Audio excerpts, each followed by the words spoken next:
dull moment. Brandon.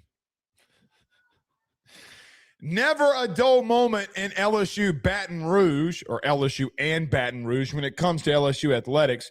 Whether it's a new men's basketball coach that is being hired and you got the introductory press conference, whether it's LSU winning their first SEC series, a lot of people had written them off. Here we go. You win your first SEC series. Now you go on the road to a team in Tennessee this weekend who got walked off 3 straight times on a team that you lost to earlier in the year.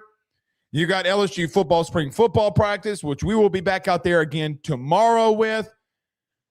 But the main talking point around LSU right now is everybody buying into 2 AI bot accounts of people that you have no idea who they are.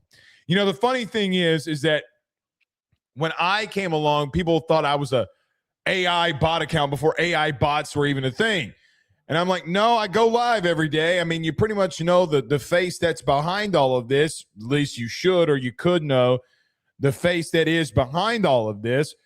But whether it's an AI bot account that's coming out saying that Kim Mulkey is retiring, or this is going on, or that's going on, and Facebook is, well, at the current moment, something that cannot be trusted for most of the regards in that.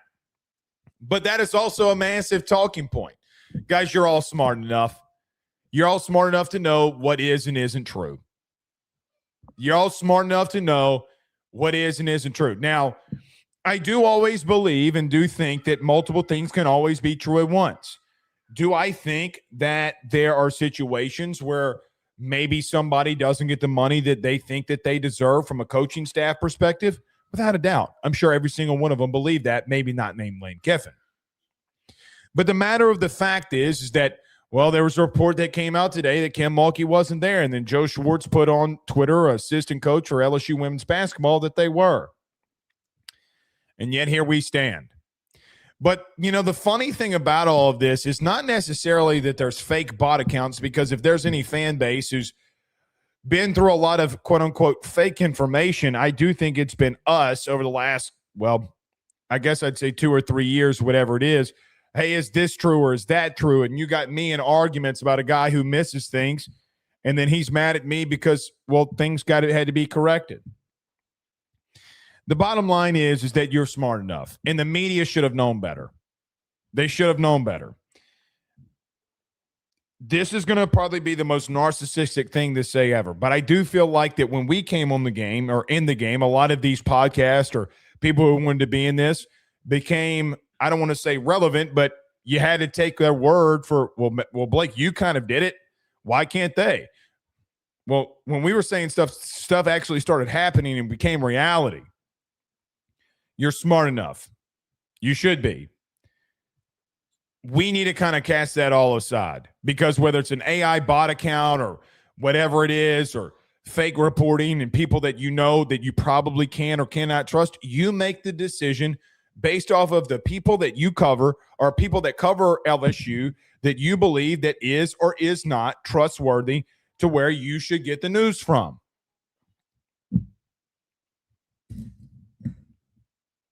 Now, rumors are always rumors until they become reality. But rumors are rumors. And if you're going to be in this business, we don't run on rumors. If you're going to say that there is a rumor out there, clarify that it's a rumor. And I think that the traditional, quote-unquote, traditional media in this, who ran this is saying, hey, Kim, are you retiring, is just a situation where maybe they should have known better. But there was a report out there, and they asked her, and she said no. I don't know what else to say about that. I don't know if there really is anything else to say about that. On a post that happened on social media, you know, I'm sent stuff all the time from Facebook. Hey, is this true? No, use common sense. And so I just stopped responding to it, because use common sense. You know who you can and can't trust. There's a lot of people on this beat that you know that's out there. Whether I agree with their takes or agree with what they say or what they do, doesn't mean you can't trust them. Doesn't mean what they're putting out there is right, wrong, or indifferent. And if I disagree with what they're saying, and when it comes to sourcing, we will tell you here, a lot like what happened with Will Wade. And I think that a lot of this today from Will Wade kind of summed up exactly what did happen, right? You know, on January the 14th, we came out here on a podcast and stated that, guys, if you believe that there's not a situation going on with Will Wade behind the scenes, then I don't know what to tell you. See, there's parts of this that's truth and non-truths. And we're going to get to the Will Wade press conference, obviously, because I loved, and there are a lot of things they said that I found to be very, very genuine today. But the matter of fact is that, guys, we try to be, and I'm going to get stuff wrong. Everybody's going to get stuff wrong. It's just the nature of the beast. But 99 out of 100, we're probably not going to be wrong on the situation. But an opinion's an opinion. But when you talk about sourcing can't be opinion. Sourcing needs to be fact. And I'm not even a graduate of the Manship Journalistic School at LSU. I didn't go to the Manship School, nor did I needed to do what we're doing. Neither do you if this is your ambition to do what we do here. But I say this with every single little thing in my bones. The truth of the matter is that whether it was the Lane Kiffin saga or whether it was Will Wade, because January the 14th, easily searchable on YouTube, was the first day that we said, look, man, it is of my opinion, Jeff Landry wants him. He's going to go get him. Wade Roos wants him. He's going to go get him. And if Matt McMahon doesn't make the tournament, they're going to make a move. There's a situation where I think Heath Schroyer is going to be a massive part of this. He's here now. And I don't think completely, as of right now, that LSU is completely done in their athletic department and moves and shakes that they want to do. And Verge came out with an announcement today of how the structure is going to be. Well, that's because Wade Roos and Jeff Landry and Lee Mallett have a decision to make, and they've made it. Whether you want to like that or not, but guys, this has been going on since January at minimum, January the 14th, when these kinds of things started to become reality, not false. So whether you continue to go down the timeline of what we discussed, guys, it's being reported today, and Will Wade confirmed it. He didn't say, hey, the reason I'm back is because of Heath Schroyer, because of Jeff Landry, and because of Wade Roos and Verge Alsbury. It's not what he said directly. But he walked up to the podium today, and he said the first person outside of his wife and daughter, which was the right thing to do, I want to first start off this press conference by thanking Jeff Landry. Governor Jeff Landry. I want to thank the Director of Board of Supervisors, Lee Mallett, who we've been talking about on this show for God knows how long, who's a close personal friend of Will Wade's. I want to thank Wade Roos, who is my former president at McNeese and is the president now at LSU. And then he didn't say anything about Verge. He said to the entire athletic department. So you put two and two together. Now, do I think that there are bygones being bygones around this? Do I think Will Wade wants there to be a new slate? Hey, we've done it before. Remember the good times. I've learned, as he said, I've been humbled. Going from LSU down to McNeese was a humbling experience. I bet it was. I bet it was. He admitted that, not me. Did you notice the first couple of people that Will Wade stated and gave thanks to today? Well, it's basically how we've been talking about this since January the 14th. Guys, the powers that be, the powers that play, the people that are going to make the moves here are the same exact people that have been making the moves, whether it's Brian Kelly, Scott Woodward, Will Wade, or going to getting Lane Kiffin, and now Will Wade, firing Matt McMahon. They're going to do what they want. And I've said this religiously.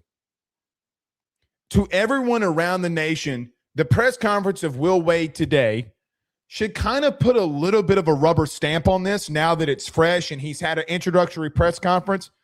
LSU's going to do what they want LSU is going to do what they want, and there's absolutely nothing that you can do about it. You can moan and complain about it. You can write articles about it. Oh, they're spending $200 million. And what's your point? What is your point?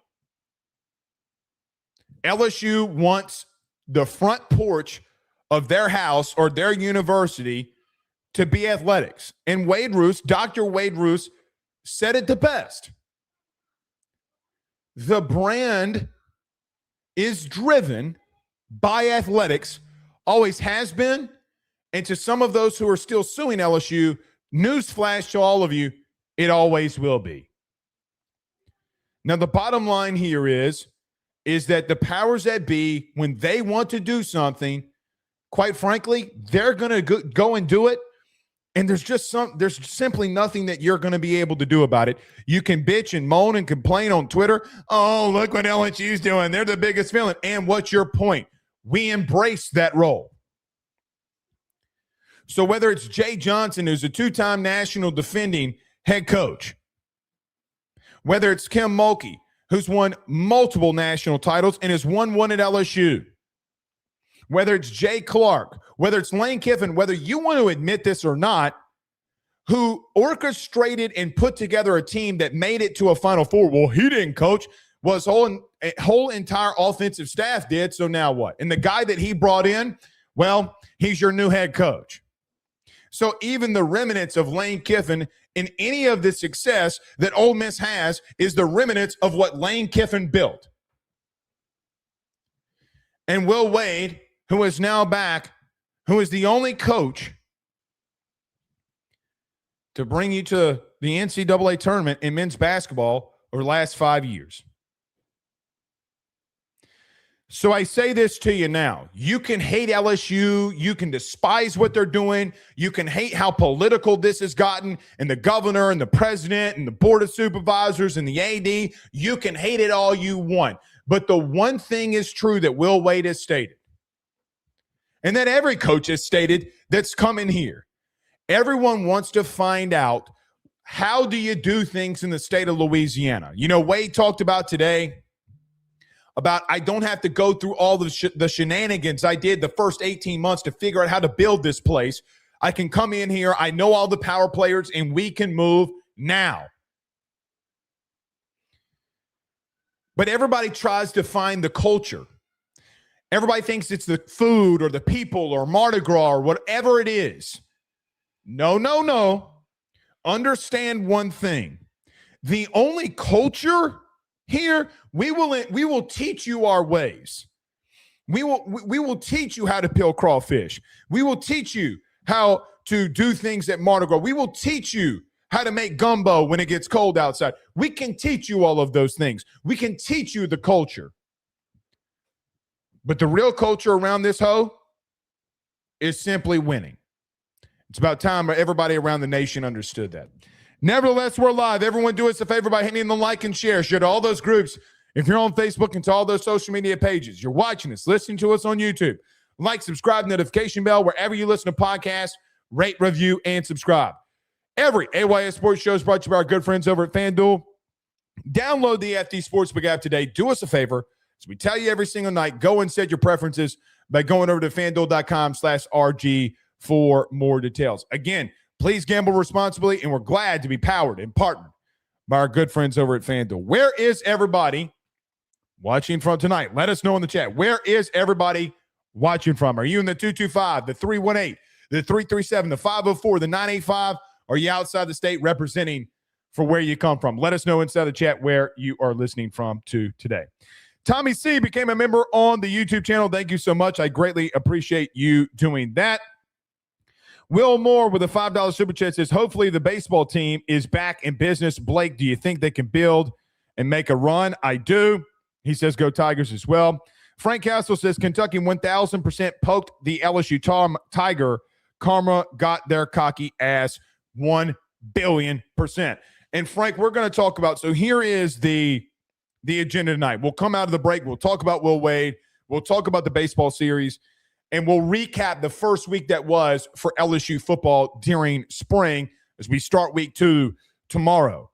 But Kentucky was the right team at the right time for this LSU team. Staring down William Schmidt, staring down Gavin Guidry, staring down being cocky, and they got their asses whooped because of it.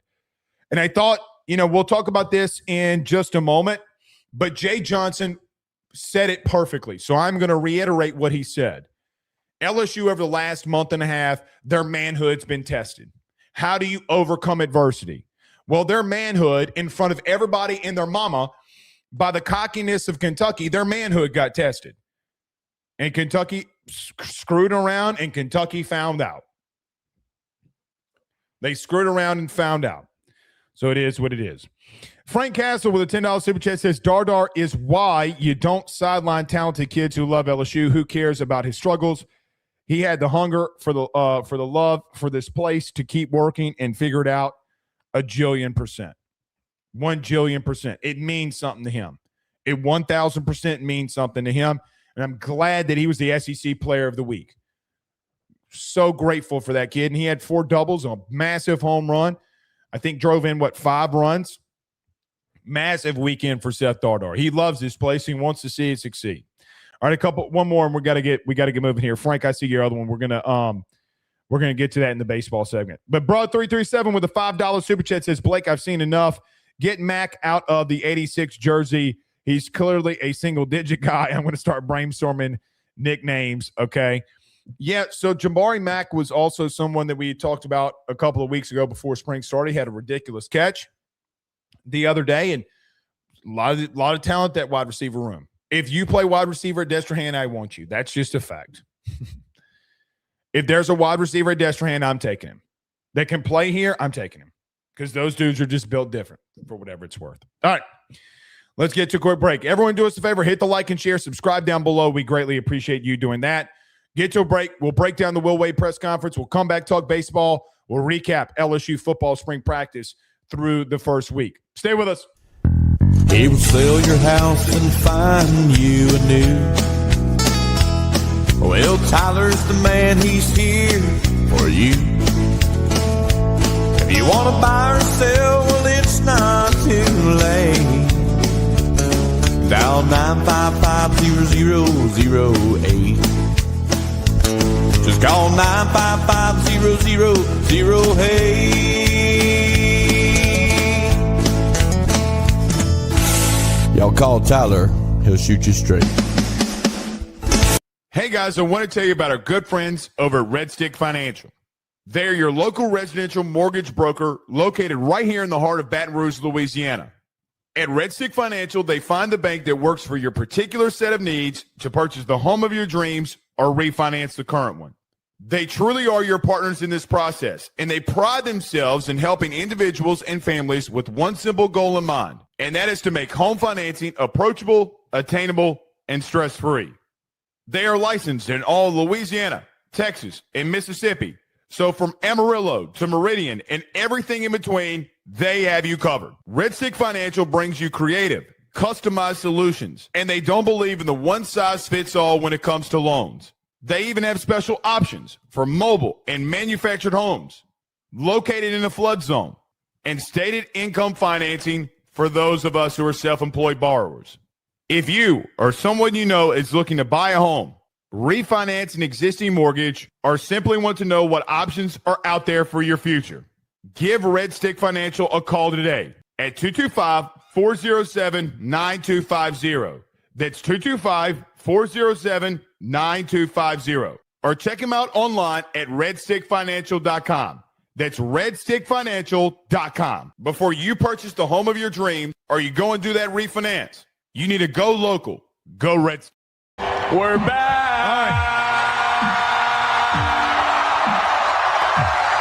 So LSU officially has a new men's basketball coach. Will Wade was introduced today by Wade Roos and Verge Osbury. And we talked about this just a minute ago, so I'm not going to spend a lot of time on it.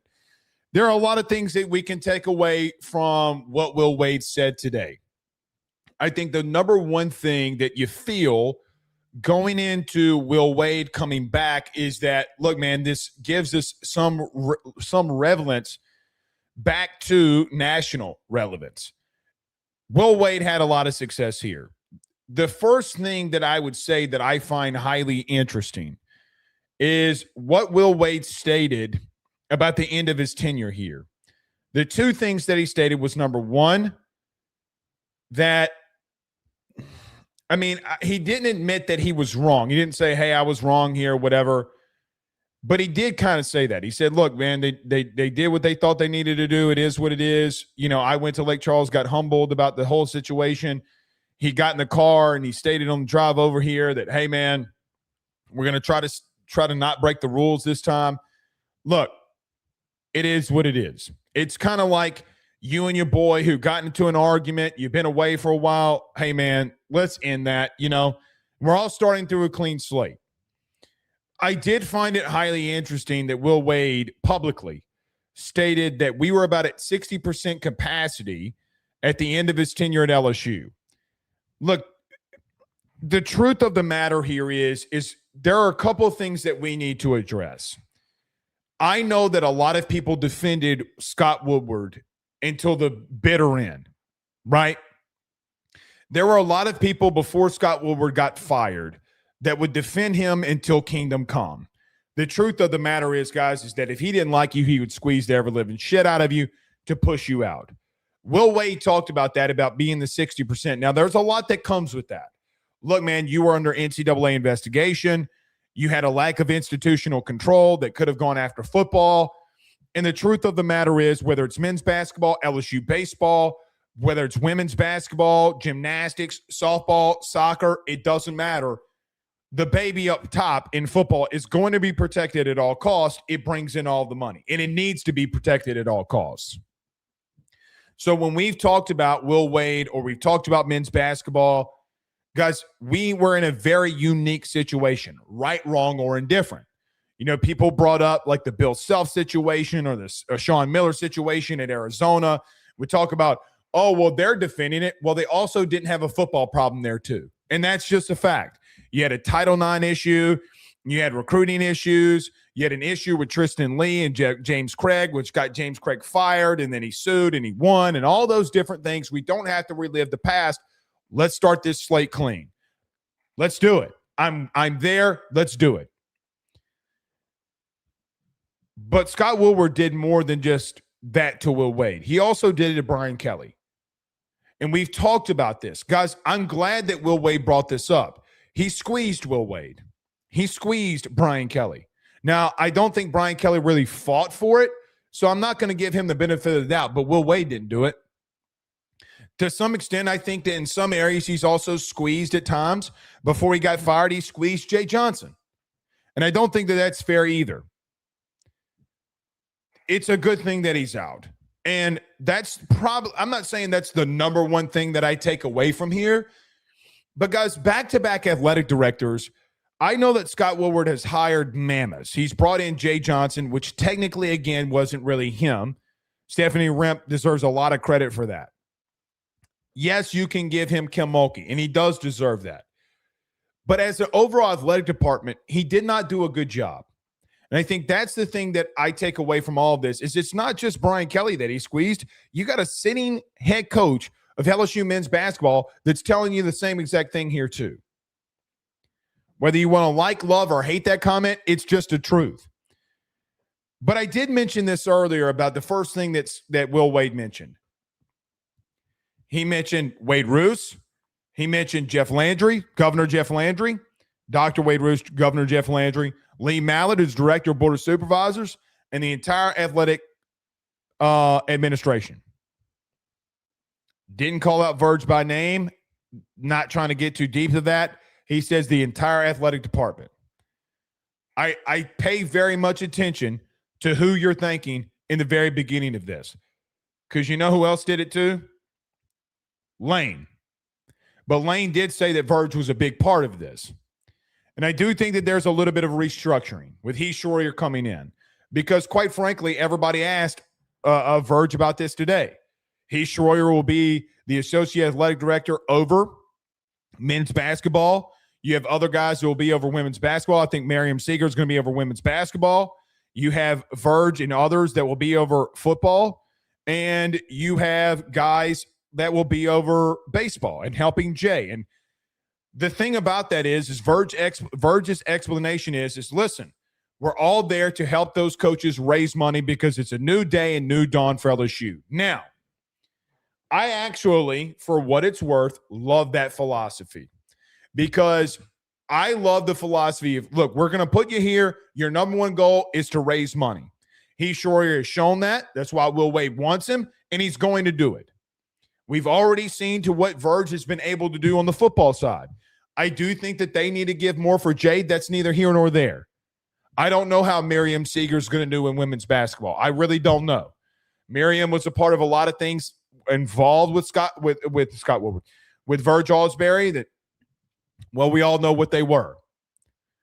I don't hate that philosophy of how you're delegating things through that because I do think that there's a little bit of a power shift in saying, hey, we all got to go raise money to be very good at athletics. Verge, take over football, and we're going to delegate everything else out. In reference to who Will Wade thanked first, guys, you know how this happened. I've said this religiously. You don't need to be a journalist. You especially don't need to be a radio or a podcast guy. If you're just a generalized fan that's been following this at the highest order, whether it's Jeff Landry coming out and having massive arguments with Scott Woodward about it, whether it's firing Scott Woodward's ass, whether it's putting Lee Mallett, who's close to Will Wade, it's director of board of supervisors, stepping down Scott Ballard, who's still on the board, but stepping him down and putting Lee there. What did you think that they were prepping for? And he doesn't have to say that. You can read between the lines of how this whole thing came down. It is what it is. I'm glad Will Wade is back, and I'm glad that they made those moves. It's Louisiana politics at its finest, and good. Go do it because you have the power to do it, and you got it, and you won, and it's good that you did it. Because the truth of the matter is, you had the same thing going on with LSU football to bring in Lane Kiffin. Who gives a shit? You got him. Let's go do it. You did it with Will Wade. Who gives a shit? You won. We got him. Let's go do it. So if you're going to keep winning, I'm sorry. I'm not going to, from me, who covers athletics and wants LSU athletics from a financial standpoint, as a massive fan standpoint, yes, I want them to succeed. Yes. Sorry, I want them to succeed. You as a fan that's in here every night, you want them to succeed as well. So if you're going to keep winning by the way that you do things, keep doing it. Keep doing it because you continue to show that you've been doing it. That's the things that stand out to me to start off with. I think a couple of things here too. A couple of things that Wade Roos said. Starting off, well, I should back up to Verge. Verge calling Wade Roos a partner is interesting. Wade Roos following that up by calling Verge his partner in all of this is interesting. Sounds like you got alignment. The matter of the fact is I think Wade Roos wants all of athletics to be really good, and he's shown that he wants athletics to be your front porch. Now, Verge did say something that we all know. You have Lane Kiffin, Jay Johnson, Will Wade, and you have Kim Mulkey, Lane Kiffin, Jay Johnson, and now Will Wade. He did leave out Jay Clark. I think that was just a little bit of a slip.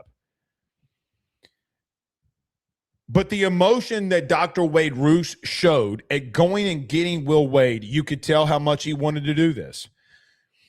By the level of emotion that was shown there, guys, you just weren't going to be denied. I don't think people realize how much power a sitting president has at a university. I don't think people realize it. They were just simply not going to be denied by all of this. And so when you have a guy in Wade Roos who brought Will Wade to McNeese along with Heath Schroyer, guys, they want that level of success back. They know what Will Wade did at McNeese, and now he can do it again at LSU at a higher level than what they experienced there. They're putting the band back together. But the energy and the emotion that he showed, I thought was highly genuine.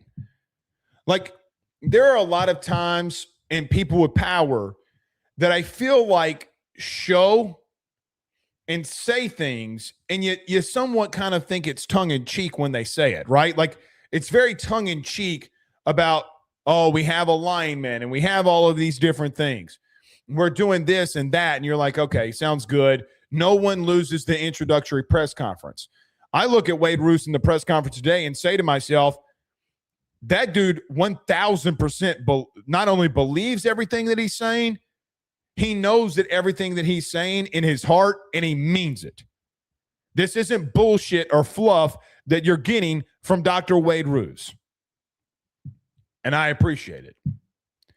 Because if you're going to put LSU athletics as the front porch of your university, clearly I'm down for it. So I'm glad that he showed and talked about the alignment of Verge Osbury and talked about the alignment of things that we want to do to be successful. Guys, I don't feel like, here's just the truth. I don't feel like over the last 5 years that any of this could have been possible. Over the last 5 years, I just simply don't believe that you could have made moves like this. I felt like that you were financially way too conservative. I felt like Scott had too much power to do things based off of what he deemed is best for him. Because the truth of the matter is that he did not want to pay players in the beginning of all of this. He didn't believe in it. And Kim Mulkey and Jay Johnson said, you can go kiss my candy ass. We're going to do it. And limited Brian Kelly in things that he would and would not allow to happen. It's just refreshing to come off of an instance, whether it is coming off of Joe Oliva or Scott Woodward, and you have Ed Orgeron, you have Will Wade, you have Brian Kelly, all saying, guys, the proof is in the pudding. That man squeezed me. So going over the last 5 years to coming out, guys, Wade Roos hasn't been here 6 months. Guys, he's been here since November. He's been here really since November. So November, December, January, February, March. He's been here he's been here 5 months. In a 6-month span, the man has been 1,000% a big-time orchestrator, and not only promoting Verge as the athletic director, bringing in Lane Kiffin, but bringing back Will Wade. I don't know of an LSU president from an athletic standpoint that's had a better run than that man's had ever. Literally ever. It's refreshing to see that, quite frankly, you just refuse to be denied from the top down. Because sometimes I think William Tate believed in things that he was doing. I don't think he always allowed things to happen. It is refreshing to see, and that is 1,000% the truth. All right, let's get to Will Wade here. So, the funniest thing that I thought Will Wade said today is that we're going to make history at LSU in his second stint. Either we're going to win a national championship, or I'm going to be the only coach in America to be fired from the same school twice. And it's comments like that why this place absolutely loves him. Because he just going to tell you how it is. We're exactly like that. We are 1,000% like that. Guys, you know, and I know, and everybody knows, as you prep your week, as you go to Good Friday and you have Easter Sunday and you're having crawfish with your family. We're doing crawfish on Easter. I don't know what y'all do. We're having crawfish on Easter. Okay? And you know that your family just going to tell you how it is. That's just the way around here. And you want to know why Will Wade's so successful around people around here? Because he says the truth. Either we're going to win a national title or I'm going to be the only guy fired from the same school twice. Lightens the mood. Get you laughing. Get you energetic. Because when you're laughing, you're happy. I've never seen someone laugh and be mad. No one's been laughing and mad. Not really. Not belly laughing mad. But it is funny that he did say that the national champion, whether you're going to be a national champion or I'm getting fired. And that's the reality of the situation. I just think Will Wade's going to bring you to multiple NCAA tournaments. Guys, I don't know if it's going to happen in year one, but I know that he's got a lot of backing, which brings me to number 2. Guys, he confirms the financial backing. He didn't want to put a number on it. I think the question to ask him to put a number on it was foolish. He's not going to do that. He should not do that. because the financial backing is there. The matter of the fact is that all of the stars could have been aligned for Will Wade. You could have had Jeff Landry. You could have had Wade Roos. You could have made Lee Mallett the director of board of supervisors. You could have had Heath Schroyer that's coming over from McNeese and going to help assist Will Wade in all the things he's doing. You could have had all of that. If you weren't going to give that man that money that he needs to go and make a national title team, or not even a national title team, I don't want to put those things on him. If you wanted to bring him back, you needed to make the finances work, and they're going to. Here's what I tell you about what Will Wade didn't say. The matter of the fact is there are people that love men's basketball around here and have wanted to give and donate a lot like what a lot of people who just want to give to football weren't giving to Brian Kelly that are now giving to Lane Kiffin. There are people that have been in the shadows. There have been people that spider webs are all around them, and now that Will Wade is back, the spider webs are gone, and they want to push funds into this, and they're going to. You're going to be highly competitive there, and the portal is going to show you that. I want to say this one more time on March the 30th so that everybody can hear this. When that portal opens on Monday, you're going to go get some players that can really play here. Not what Matt McMahon has been doing. The financial piece was really the piece because you had the alignment to bring Will Wade back. The alignment was never going to be the issue. Guys, the alignment started 4 months ago, 4.5 months ago of how you were going to do this. The alignment's always been there and was going to be there.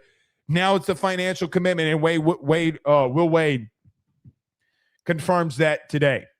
A couple of other things that I took away from his press conference today. Wade said, I needed, and I quote here, I needed those 2 years. I needed the 2 years at McNeese to go and take a commercial flight to a conference opponent in Texas and take the complimentary breakfast from the hotel, and they have Texas-sized waffles that we're eating for breakfast. You know, I think that a lot of people looked at that as the joke, and I think that a lot of people were like, well, damn, man, you're kind of taking a shot at McNeese. It's not what he's saying. I think the second big, or the third, whatever number we're on here, the third big piece for me is that, guys, I do think the way that this situation ended was not how we all wanted it. Whether you didn't want them to move on from him, or you did, or you like Will Wade, or you don't like Will Wade. Because you can't sacrifice football regardless of what you think. And do I think that Wade has, as to his words, been humbled by the entire situation and wants to do the things the right way? Yes. Now, the right way is going and spending money in the NIL and making big-time decisions for big-time players to come here. The one thing that he didn't bring up was the arena when it comes to those levels of things about money and doing things right. Because I do feel like I see a dude that really is humbled by the situation. I do feel like, as he stated in this quote, that he feels like that he has unfinished business here. He does. So you can hate him, you can love him, you can despise him, you can cherish him. It doesn't give two shits to me wherever you are there. He does have unfinished business. He does have unfinished business. And I think he learned from his mistakes. You know how I know? Because I really have learned from my mistakes. And I genuinely believe him.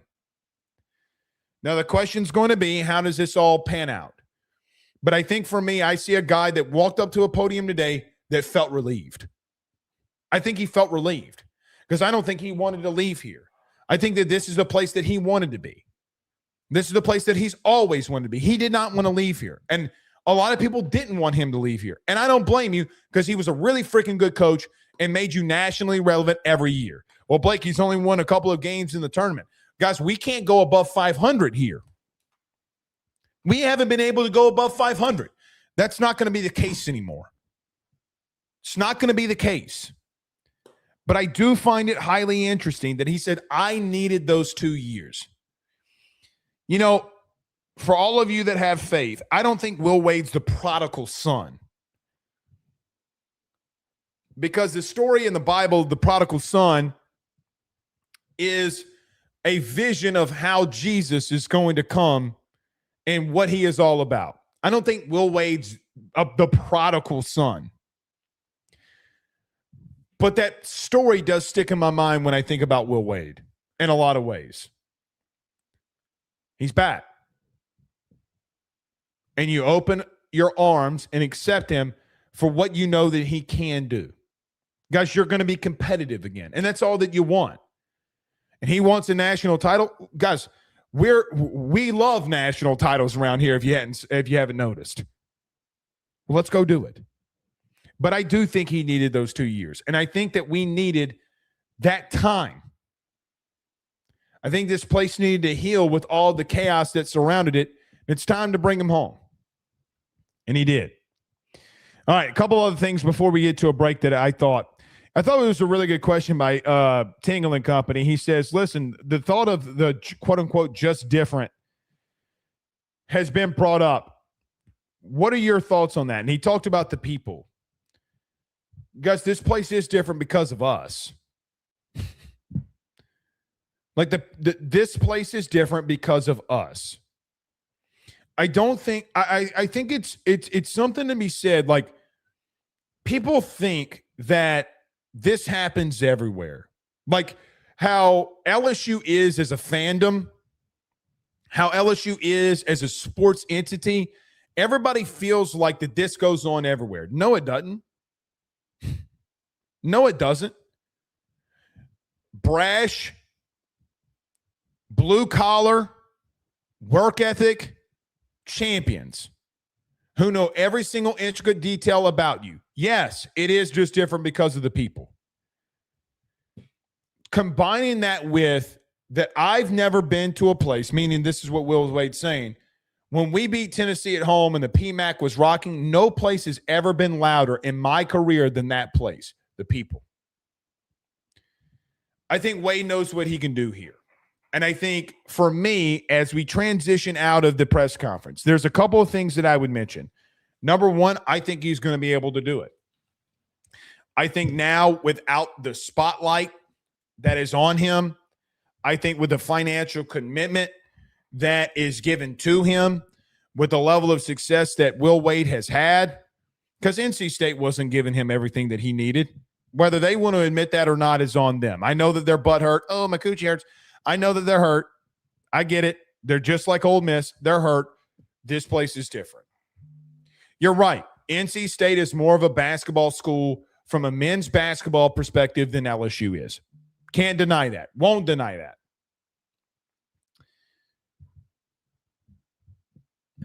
However, why is LSU doing more than you when it comes to the resources part of this? Because I think this decision for Will Wade was a very easy one. Alignment, more money, and a better atmosphere. You don't have those things that can bring him to where he ultimately wants to go. I still believe that there's a lot left to be done. There's a lot that's going to go on here. And Wade's staff is going to be filled with a lot of former head coaches when that goes final. They have committed to him, and he is committed to you. You know, the last thing I round up for this is just probably the truest statement that Wade said in all of it. I'm not for everybody, and LSU's not for everybody. But I'm from LSU, and LSU is for me. And it's true. It's the truest statement that anybody said on that podium today. LSU isn't for everybody. It's not. The villain role that you embrace, the villain role that's out there on you, you're right. I'm with you. It's not for everybody.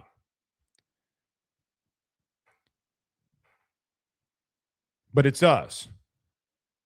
And I think that he's going to do some special things in his second tenure at LSU. All right.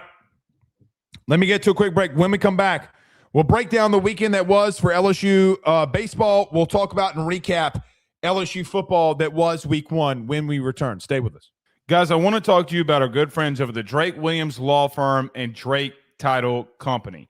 Are you facing tough times due to an injury from a car accident, navigating the complexities of divorce, or purchasing a new home? At the Drake Williams Law Firm and Drake Title Company, they understand the challenges you're going through, and they are here to help. The lawyer team of Ernie Drake III, Ryan J. Williams, and Summer Vignair, along with Morgan Daniels, have the experience and proven track record to give you that peace of mind. Give them a call today at 985-386-7600. That's 985-386-7600 to schedule a free consultation at their brand new office located in historic downtown Ponchatoula. They're also doing a special, the AYS special. If you're refinancing or closing on a home in Southeast Louisiana, request the Drake Title Company to handle your closing. If you mention Blake Ruffino and AYS, you're going to receive a $400 discount on title fees. Again, give them a call at 985-386-7600. Let them know that Blake Ruffino sent you on by. Guys, let me tell you about our good friends over at Grand Slam Heating and Air, where your comfort is their top priority. At Grand Slam Heating and Air, they promise to provide customers with high-quality HVAC service at an affordable price while ensuring the homeowner peace of mind. From their office to your home, they guarantee the best hassle-free experience around. Efficiency and comfort is their game. Let them make your home Grand Slam today. At Grand Slam Heating and Air, they're offering their annual maintenance plan starting off at $18.75 a month and also doing those $99 tune-up promotion. They provide free estimates for system and ductwork replacement, as well as offering financing to get the job done with no money up front. From Baton Rouge to Hammond to Covington, they're all around. So what you need to do today, give them a call at 225-380-9065. That's 225-380-9065. Or go over to their website, getgrandslamair.com. That's getgrandslamair.com, where your comfort is their top priority. When your business, your farm, or your equipment needs fuel, you need someone that you can trust. At Crump Fuel, they deliver quality gasoline, diesel, and lubricants with honest service and local pride across South Louisiana and South Mississippi. From construction sites, marinas, convenience stores, and trucking companies, all the way down to generators and everyday operations, Crump Fuel keeps you rolling. Crump Fuel is family-owned and family-operated. With high quality and dependable delivery, they're always going to bring that competitive pricing. Call Crump Fuel today at 985-229-4976 or visit them over at crumpfuel.com. That's 985-229-4976 or visit them at crumpfuel.com today. Crump Fuel, where they're fueling the Gulf South in the right way. We're back. You know what's very interesting to me? What's interesting to me is that well, to start the season for baseball, going into this season for LSU baseball, from a national perspective, there was a lot of thought out there, and a lot of people were bringing up that the SEC might not be as deep as it was this past season. Well, you still have Missouri and South Carolina that both currently sit at 1-8 in the conference. Because this SEC run as of right now is as close of a race as really any of them have. Now, you have some top teams like, well, Mississippi State and Texas and Georgia that both sit on the top of the SEC standings as of right now. Both of them are 7-2 inside the conference. But you also have two teams inside the SEC in Florida and Alabama, which is ironic because Alabama just swept Florida this past weekend after Alabama got swept by Kentucky, by the way. Alabama got swept by Kentucky not too long ago. But both Florida and Bama sit at 6-3. And then you have 7 teams that are either 5-4 in the league or 4-5 in the league. Kentucky, Vanderbilt, A&M, Oklahoma, Auburn, Arkansas, and LSU both sit in that real middle spot. So almost half of the teams sit at 5-4 or 4-5. So now as you go into these weekends, boy, you really better start hitting your groove. And why winning against Kentucky on Sunday, a game that we haven't broken down yet, was such a critical one. You know, if I would have told you 2 weeks ago, excuse me, if I would have told you 2 weeks ago that there would be a team in the SEC that would be 4-5 after the third weekend in the SEC, you would say, oh, well, they haven't really done that well. And what if I would have told you, yeah, you're right, they haven't really done that well. They've kind of been struggling at the plate. They've walked a lot of guys. They've left a lot of runners on base, some stuff in the field. They haven't been doing really well. Well, the first thing that you would think about, well, that sounds a lot like LSU. What about Arkansas? The team that was supposed to win the conference is 4-5 right now. You could say the same thing about Arkansas. Guys, there's a long way to go before we have settled any of this. Now, you go up against Tennessee this weekend. Before we kind of recap all this, you go up against Tennessee this weekend, and you're going to get one of two teams. Either you're going to have a team that's going to fold because they got walked off 3 straight times by Vandy, or they're going to come out looking to respond. We'll talk about that as the week goes on here, but I do find that very, very interesting. To recap the weekend that was for LSU versus Kentucky, however, you got your first series win against, guys, a team that's really good, a team that's a really scrappy regional, potential super regional level team. I do think Kentucky's a good baseball team. You know, the team that is really kind of close to being one of the top teams in the SEC through 3 weekends, the University of Alabama. Kentucky swept that ass not too long ago, or almost swept that ass no, they did sweep that ass 3 weekends ago. Guys, they swept Alabama, who might be one of the hottest teams in the country right now after coming off back-to-back performances where they just swept themselves. They swept Auburn and they swept Florida, which is difficult to do regardless of who you play, unless it's Missouri and South Carolina. It's difficult to do that in general. The team that you just played swept Alabama, who's on a 6-game SEC win streak as of right now. And yet you beat them. You know, on Friday night, we talked about when you lost, it's kind of the reverse, or you could do exactly what Oklahoma did to you this past weekend. You weren't yourself. You weren't really good. Casey Evans and others gave up a lot of free passes. You can't give up that many free passes and expect to win. You just can't do it. And you didn't. And you didn't win on Friday. And in the postgame on Friday, we talked about one simple thing. Well, guys, you're a game away from being in a situation where you've lost 3 straight SEC series. And quite frankly, that can't happen. You can't be in a situation where you've lost 3 straight SEC weekends. Can't happen. Just can't happen. You know that. I know that. However, it also puts you in a very interesting spot. Because, yes, technically, you could have said the same about Vanderbilt. Yes, technically, you could have said the same about Oklahoma. But if you lose 2 weekends in the SEC, is it really that big of a deal? But now your back is up against the wall. Your back is up against in a situation where, guys, you got to win game 2. So we talked about in the post game on Saturday. Even though we did preview or we did talk about the post practice that was when it was LSU football, is that Saturday was the most complete game that you had. So you gave up a lot of free passes. You weren't yourself. As Jay Johnson talks about, your manhood kind of got tested this weekend.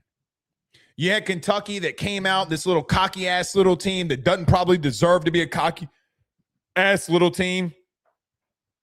They're staring you down when you give up walks. They're staring you down when they get small little-ass base hits, and you blanked them. William Schmidt and Zach Cowan absolutely shoved on Saturday. Absolutely elite performance. And the truth of the matter was, when your back was up against the wall, when you stared adversity in the face, when you stared 3 straight SEC weekends in the SEC where you could have lost 3 straight weekends, a series for 3 straight weeks, it was the best game that you played. You had 2 pitchers in Schmidt and Cowan that absolutely dominated. You had an offense that came through for you. You had young freshmen like Zach Braun, who had 5 RBIs in game 2 with a 3-run Braum and a 2 RBI line drive single or double into right field. You had Seth Dardar coming and obviously was a doubles machine all weekend. the bottom of your order delivered. And the top of your pitching staff also delivered for you. So the first glimpse of, Blake, is this team, after one SEC weekend, do we have any evidence that they can turn this thing around? Well, guys, when their back was up against the wall, when adversity struck, guys, they came out swinging. They knocked an opponent down in game 2. But in game 3 was really when all of your manhood got tested. Every single little thing that has gone right, wrong, or indifferent this season came to pass in game 3 versus Kentucky. You know, we can talk about Gavin Guidry and all the free passes and the walks and the hit by pitches and the hits. We can talk about the 4 runs that were given up in the first inning. We can talk about all of that. And probably as this week goes on, we'll have a conversation. Well, I don't believe that Gavin Guidry probably should start on game 3 versus Tennessee. I don't think that he should. Honestly, as much as we talked about last week, I thought that he would go to Gavin Guidry. I think you need to give it to Santi Garcia. That is just my humble opinion. But you go down 7-0. And when you go down 7-0 and you stare adversity in the face and nothing is going right for you, and as Jay brought up in the postgame, did everybody go to the Zach Bryan concert? Is everybody hungover? What's going on here? I turn to you for what happened in the third inning. You had a walk by Chris Stanfield, who led off. Jake Brown hit a line drive single into center field. Omar Cerna walked. Derek Curiel had an RBI fielder's choice as he hit a ground ball to the second baseman, and then Zach York walked, who, by the way, everybody's wanting Zach York out of the lineup. He walked 3 times. And something that we're going to talk about what's happened in the games that you've won in the SEC so far, your on-base percentage is absolutely ridiculous in those games. But it was guys like John Pearson who, wearing those colors, wearing those 3 little letters on his hat, means something. And he comes away with a grand slam as Bounds comes in and throws a fastball right over the heart of the plate, and he sends it over the bleachers. I turn to an inning that kind of really encapsulated what the weekend was about. You turn to the 6th inning, and Derek Curiel hits a bomb the other way. Because Derek Curiel, without a shadow of a doubt, well, We're back. he's back. Driving the ball the other way. Stop trying to pull everything and drive the ball the other way. And he talked about that on Twitter as well. But it was the 6th inning when you're down 10-8. It's Seth Dardar, who had an absolutely incredible weekend that sends a 3-run blast into right field. And the bat flip of all bat flips, I'm going to get to that in just a moment, gives LSU the lead in game 3. Guys, there's something to be said about teams. And about teams and about what all of the great teams have in common. Whether it's LSU last year, whether it's LSU in 2023. You know, I can talk about the Brayton Jobears of the world and the Kay Belosos of the world and the Gavin Dugoses of the world. You know, I can look, or the Alex Malazzos of the world. You know, I can look at last year, and I could say the Cade Andersons, who he was just an elite level player, so not necessarily that he falls into that. But I look at all of the great players that you had, the guys that delivered for you, like an Ethan Fry. Who, guys, Ethan Fry, it meant something to him to not only be great for himself, but to be great for LSU. And he delivered. And it's something that always to just be said about these guys might not ever make it into Major League Baseball, but wearing those three little letters on their hat, it means something. And having that high level of energy and those kinds coming through is contagious. Guys, in 2 games on Saturday and Sunday, you scored 24 runs. No. Yeah. In those 2 games, you scored 24 runs. 24 runs when your back is up against the wall. We can talk about the pitching staff. We can talk about all the bad things that happen. But offensively, with Seth Dardar, who was the SEC Player of the Week, who had 4 doubles and a bomb and 5 RBIs. Mason Braun, who, guys, if you're around Mason Braun for even a second, you know what being at LSU, even though that he's not from here, what it means to him, along with John Pearson. You have Derek Curiel, who's back to doing the things that makes Derek Curiel elite. I'm going to have a line drive over the shortstop. I'm going to have a bomb until over the left field wall. You're back. At least it's what it seems like. But the truth of the matter is, you saw all the emotion of what it meant to them. I stated earlier, and I state this now, Jay Johnson said it best. Your manhood got tested. Your manhood got tested. Whether it was the way that Kentucky was doing things, and quite frankly, I think Kentucky was the right team for you at the right moment. The level of play that Kentucky has, the things that Kentucky does, they're staring you down when you give up a walk or you hit them with a pitch and they're staring you down like they've done something great, or they make a big play and they're staring you down defensively. Your manhood got tested. And quite frankly, it needed to be. Your back is up against the wall.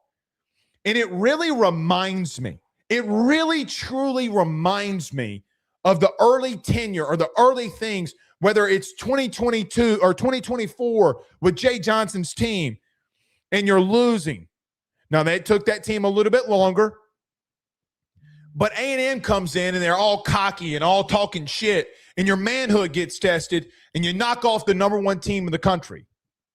You're going to talk that shit in our place? It's not going to happen. And you kept overcoming adversity. Guys, you were down 7 runs. Then you were down 10-6. And all you kept doing was making sure that you deliver. And I think Chris Stanfield's a massive part of that too. You know, Chris Stanfield hit a line drive off of his knee. And Chris is obviously hurt when he hits one off of his knee, and Jay Johnson goes and checks on him, and he looks Jay dead in his eyes, and he says, and I quote, "I'm coming through right here." See, Kentucky, even though you might not like them, even though they're cocky as shit and they don't deserve to be, because they were the right team that you needed at the right moment, because your manhood was getting tested. Sometimes in sports, you just got to grab down there to see if you got a pair. Hey, man, what are you going to do? Are you going to fold or are you going to respond? And it meant something to Pearson. It meant something to Dardar. It meant something to Curiel. It meant something to Stanfield. The absolutely ridiculous plays that Stephen Milam continues to make, it means something to him. Whether you want to hear this or not, whether y'all like this or not, I thought Zach York finally started to show some growth, because he walked 3 times on Sunday. 3. So, he didn't come up away with a hit. Well, first off, yeah, he did. And third off, do you realize him being on base and scoring 2 runs? By the way, 2 of those runs in critical moments that not only gave you the lead, there's parts where he tied the game with his run as well. I come away from this weekend with one simple thought. You had the right opponent to test you. You were in the same damn situation you were a week ago, and Oklahoma was able to clip you in 2 games. Your butthole was so tight you couldn't fit a greased BB in it. And you turn around with your back up against the wall, and your manhood got tested, and you came through. That's LSU baseball. That is LSU baseball. You turn around on Saturday after a loss and had the most complete game that you've had. And quite frankly, I think it's time to put William Schmidt in the number 1 spot. That's my opinion. Regardless of that being said, you needed this and you delivered. there are a lot of things to clean up. Does the pitching staff got to clean shit up quickly? Without a doubt. You can't keep giving up those many free passes. That is just a fact. You can't have 8 free passes through 3 innings on both Friday and Sunday. It cannot happen. Because the reality of it is if you keep doing that, you're going to get beat.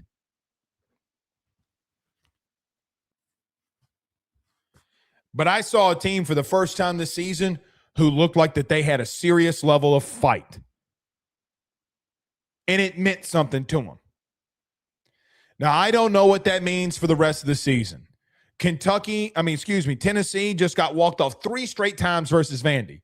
I think that you're going to go into Tennessee facing a pissed-off opponent. Or you're going to face off an opponent whose butthole's also so tight you couldn't fit a greased BB into it. Which team are you going to face? It gives you a massive exhale moment that you've needed desperately.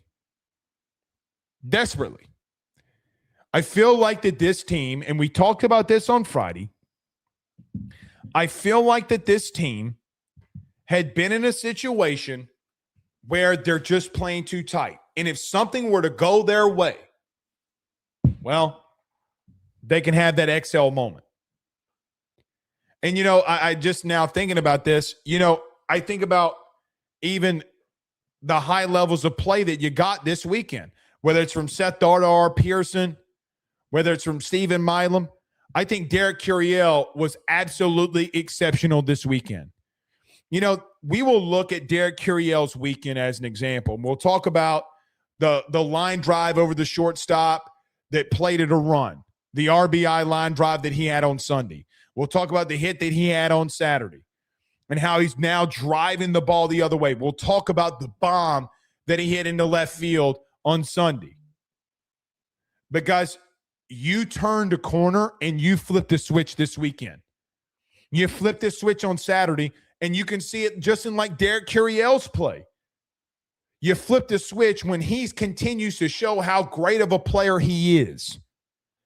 Guys, the wild pitch that played it a run, and then he reads the ball and they have a bad throw and he scores as well. Like, that's elite, high baseball level IQ. Derek Curiel. Want to know what makes Derek Curiel elite? That. And he kind of made up for the stolen base at third in some ways. Elite levels. Guys, you are a very talented team. Whether you want to hear this or not, whether the losses or whatever, you are a very talented team. The question is, were you going to ever put it all together? And if you continue to do that, you're going to be good. You're going to be just fine. So we'll see. All right. Before we get out of here, let's talk a little bit about football. So week 1 of LSU football is past us. There's a couple of things that I want to talk about. 5 main points of things that I think stood out to me this first week in Lane Kiffin's first spring practice. I'm going to roll through this ones pretty quickly, and I have some things that more about what I want to see. So we'll be back out at practice tomorrow on Tuesday and Thursday. I'm pretty sure we don't have access on Saturday before Easter. I don't even know if I can make that because, guys, it's Easter. So I'm glad that we're not, we can do what we got to do. But there are 5 things that I want to make very well clear that stand out to me through the first week. We got a long way to go here. Trey Green, Ty Benefield, and Jordan Seaton stand out to me. I feel like those are the 3 players right now that stand out to me the most from an individualized basis. We have talked about them ad nauseum. We have talked about how, from an individualized talent standpoint, that they're just clearly standing out here. Want to continue to see how great that they can be, and if their mentality and work ethic and things that they do continue to pan out on what we're seeing on the field, sky's the limit for all 3 of them. The next 4 are the things that I think that, I don't want to say surprised me, but some things that are very big observation points for me. Number 2, I'm very impressed by Winnie Watkins. I'm very impressed by him. He has looked very good. I want to see, and this is a part of things I want to see moving forward too, so I'll add this. I want to see some more of Trey Brown. I want to see some more of Jackson Harris. I want to see some more of Mothershed. I want to see some more of Jabari Mack and Phillip Wright. Like, I want to see some more of them. But from what we've seen, Winnie Watkins has definitely made a statement through the first week. Does he continue to do that will be the question. I need to see more from Trey Brown. I need to see more from Jace Brown. I need to see more from Jackson Harris. And I'm really looking forward to being able to see that. But Winnie Watkins, for 1,000% positivity, has been standing out to me. Number 3, the secondary.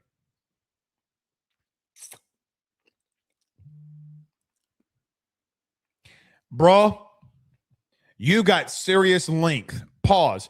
You have serious length in your DB room. You have a 6'4" corner. I think is more like 6'3", 6'4". A 6'3", 6'4" corner in DJ Pickett. You have Deshaun Spears, who's 6'3", along with Ty Benefield. Brothers and sisters in Jesus Christ Almighty, we got length in the secondary. You are massive in your secondary, and you can fly. Just looking at them get off the bus, that's your secondary? That is your starting secondary? Guys, we keep talking about DBU being back. Shit. They certainly looked the part. That's for damn sure. That is for damn sure.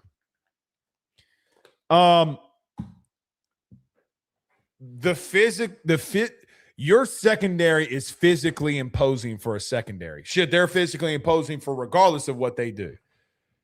They got a lot of length and speed, man. I'm very high on this secondary. I think they have the ability to be very good. Number 4, Deuce Gerald's and Richard Anderson. Not even close. Guys, you got 2 freshmen that are rotating with the ones in team drills. I mean, it's just not close. So, what's up with Don McKinley? What's up with Steph Green? What's up with Malik Blockton, who's also been starting? Freshmen in their first springs beating out Don McKinley. Don better step it up, man. He better step it up. Sean Washington better step it up. It is what it is here. The 5th and final thing that I think we're going to see a lot this week outside of week 1, the focus with Harlem Berry in the run game. I have a very strong inclination that we're going to see a little bit more of the run game this week. So what I think this week your pad's going to really be popping. That's what I think. So I'm really looking forward to that. A couple other things. Boundary receivers we talked about. Want to see more one-on-ones. The thing that we have just not been able to see most, or we need to see more of, is this LSU offensive line. We have got to see more of them. We have not been able to see enough of them. So those are the 5, 6 things that stand out to me the most, and looking forward to seeing and being back out there tomorrow. All right. Let's get to some super chats before we get out of here. Frank Castle with a $5 super chat says, Jay yelling at Kentucky's pitching coach, F you. I'm right effing here. Let's go. I'm sold. How much more money do you need, Jay? $2 million. $1.5 million, $2 million. Give it to him, Frank. I know you got it. Jay been in Baton Rouge too long. Jay, the Boosie part of Jay came out. I'm right here. What the fuck you gonna do about it? Jay don't play around, brother. He don't play. Again, see, we can look at Kentucky as an example. Like, I got to be blunt with you. Like, last year, I thought you needed Tennessee. You needed Tennessee to come up in here and start talking that shit.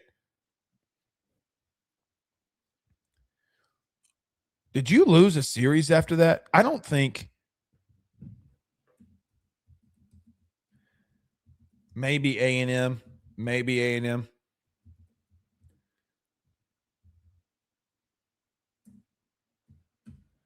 When was that A&M series? Maybe that was after Tennessee. Yeah, it was after. No. I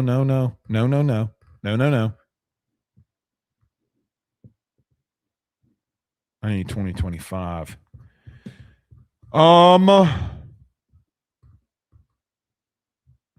Yeah, you lost to A&M after. Literally the weekend after. Then you beat Arkansas twice. You kind of needed Tennessee, to be honest with you. I think you needed them. Just the same way that, I mean, it could spark something. Guys, you're not that far off. I mean, because the truth of the matter is if you win 2 out of 3 this weekend, hypothetically speaking, and you go, and so then you'll be 6-6, you'll be in the middle of the pack here. Maybe some of those other teams up top start separating, but guys, you're halfway through here and a little bit close to halfway through in the SEC here. And so I think you'll be fine. I think you are fine. Jesse O'Neill says, just because you said the name of all names, Jesus, hashtag King of Kings, and go Tigers. Absolutely. I'm not calling Will Wade the prodigal son, but you get what I'm saying there. It's like the man returns. Absolutely. So thank you, Jesse. I greatly appreciate it. 318 West says, let's go. Been a member on the YouTube channel for 3 months. Good to see you back up in here, my good man. He also says, facts, that O-line ready to see, with a $2 super chat. I've seen some opinions out there about this offensive line. You can't make a determination off of 15 snaps. You just can't. People are making determinations. Oh, they're so much better. You know that how? I mean, because Deuce Gerald's got a sack. You had a couple of runs that went for no gain. How can you determine that? I thought Weston Davis had a really good day on Thursday from what we got to see, and I want to continue to see that. You can't make a determination, but we need to try to get in there as much as we can to see them do that. So we'll see. Ricky Pope with a $2 super chat says the villain role went to overdrive today. No doubt. It's in massive overdrive today. Without a shadow of a doubt, it's in massive overdrive. Because, of course, it is. It should be. All right. We'll see y'all tomorrow. 2 p.m. Central Standard Time tomorrow. We'll see y'all then. You have a good night. Peace.